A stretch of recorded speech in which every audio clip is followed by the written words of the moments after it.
హల్లెలూయా హల్లెలూయా హల్లెలూయా. యోహాను సువార్త 12:13 అన్నాడు, ప్రభు పేరుతో వచ్చుచున్న ఇజ్రాయేలు అయిన దేవుడికి శుద్ధి కలుగును గాక. హల్లెలూయా హల్లెలూయా. ప్రభు పేరుతో వస్తున్న రారాజుకి జయం చెప్పండి. రాజుకి యేసు మహారాజుకి ప్రభు యేసు క్రీస్తుకి పడవండ్రా. ఆ విషయాలు నాకేమైంది, ఈ విషయాలు కొంచెం చెప్తావాలేక వీళ్ళ ఆసక్తి లేదా లేక లేదు. సరే ఏమన్నాడు మనం చూస్తే, దావీదు కుమారునికి మనం ఎప్పుడైతే జై చెప్పుతూ ఆయన్ని గాడిద పిల్ల మీద, ఆ గాడిద మీద సింహాసనం మీద కూర్చోబెట్టి ఆ సింహాసనం మీద వస్తున్నప్పుడు ఇలాంటి బజారులో ఇలాంటి వీధిలో ఎప్పుడు మట్టి రోడ్లో ఉన్న ఆ సింహాసనం ఎప్పుడైతే ఇలా మనము ఆ గాడిద మీద యేసు ప్రభు ఎక్కడం మొదలు పెట్టాడు, ఆ చీకటిగా ఉన్న ఆ వీధులన్నీ కూడా వెలుగుతో అయినాయి. ఎప్పుడైతే యేసు ప్రభు గాడిద మీద వస్తున్నప్పుడు ఆ వీధులు కూడా అలంకరించబడ్డాయి అంట. ఎలా?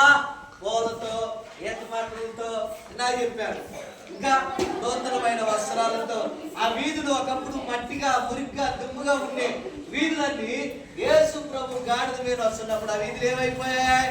సిమెంట్ రోడ్డు కన్నా నీట్గా కనబడ్డాయి అన్న. ఎందుకో తెలుసా? వాళ్ళు పరిచిన వస్త్రాలు బట్టి, వాళ్ళు వేసిన ఈతమల్లో ఖర్జూరపు మంటలను బట్టి ఆ వీధులన్నీ చీకటిగా ఉన్న వీధులు వెలుగుగా తేజోమయముగా మారింది. హల్లెలూయా హల్లెలూయా హల్లెలూయా.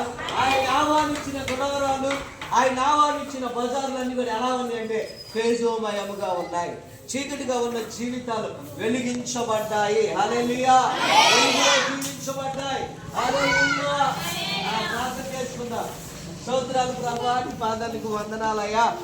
ఇప్పటి వరకు కూడా ఈ మట్లాడి వారం మేమందరం పిల్లలతో తిరుగుచుండగా ఎంత హెల్ప్ చేసినందుకు నీకు వందనాలు తండ్రి. అయ్యా ఇదిగో మేము వెళ్ళొచ్చిన ప్రతి బజార్ను మీరు దీవించండి. వెళ్ళలేక వెళ్ళకపోయినా బజార్ను కూడా మీరు దీవించండి. అయ్యా ఇదిగో ఆహ్వానించిన కుటుంబాలను కృప చూపండి, బ్లెస్ చేయండి. అయా పెద్దలు కూడా మాతో, 10 సంఘస్థులు కూడా అయా తోటి సహకారిగా మాతో ఉన్నందుకు వందనాలు నాయన.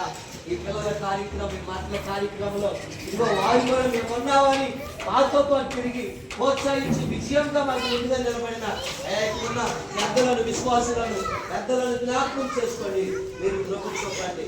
అయ్యా మీరే సహాయం చేయాలి. యేసు నామములో అడుగుచున్నాము తండ్రి. ఆమేన్. హల్లెలూయా హల్లెలూయా.